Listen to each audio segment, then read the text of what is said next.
Our war on terror begins with Al-Qaeda, but it does not end there. It will not end until every terrorist group of global reach has been found, stopped, and defeated.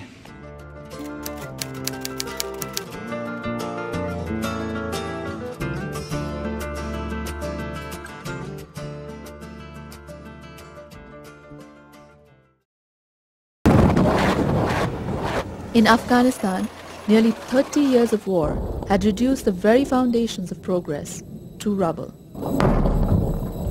But the fall of the Taliban in late 2001 provided a chance for peace.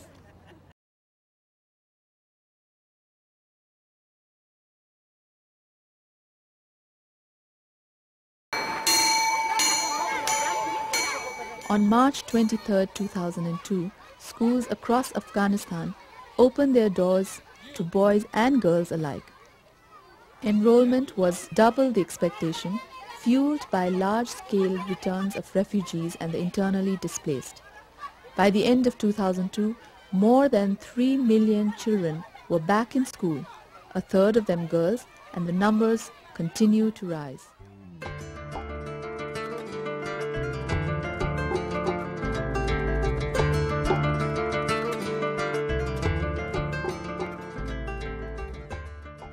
Terrorist attacks can shake the foundations of our biggest buildings, but they cannot touch the foundation of America.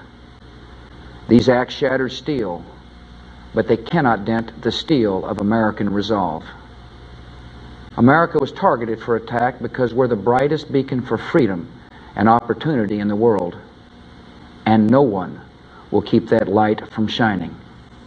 I've directed the full resources of our intelligence and law enforcement communities to find those responsible and to bring them to justice.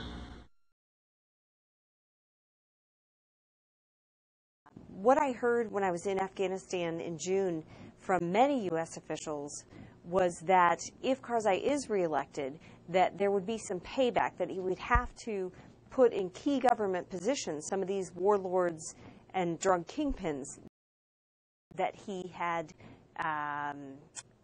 asked to support him in the election. It's been an especially deadly day for U.S. soldiers in Afghanistan.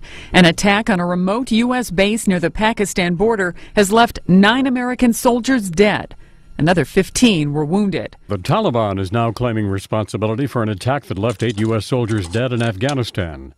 The command that's based at Camp Eggers has lost 70 troops during the past year. The families of 2 soldiers missing in Iraq for 14 months say the Americans' bodies have now been found. 9 U.S. troops dead after an attack in Afghanistan over the weekend. Officials say militants fired machine guns, rocket-propelled grenades near a U.S. outpost. As this ceremony took place, a U.S. soldier was killed in an insurgent attack in the eastern part of the country. 2008 is the deadliest year for the American military. 2 American troops were killed in a rare rocket attack earlier today on the main U.S. base in Afghanistan.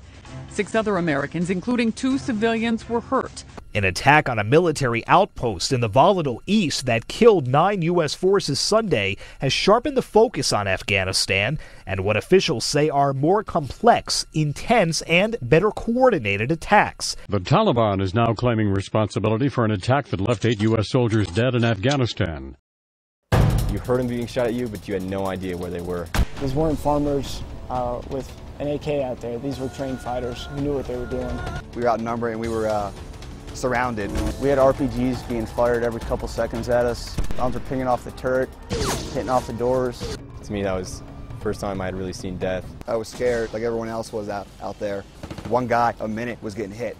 Every time we tried to move, there was another person shot. It got so bad, I had 8 casualties in my vehicle.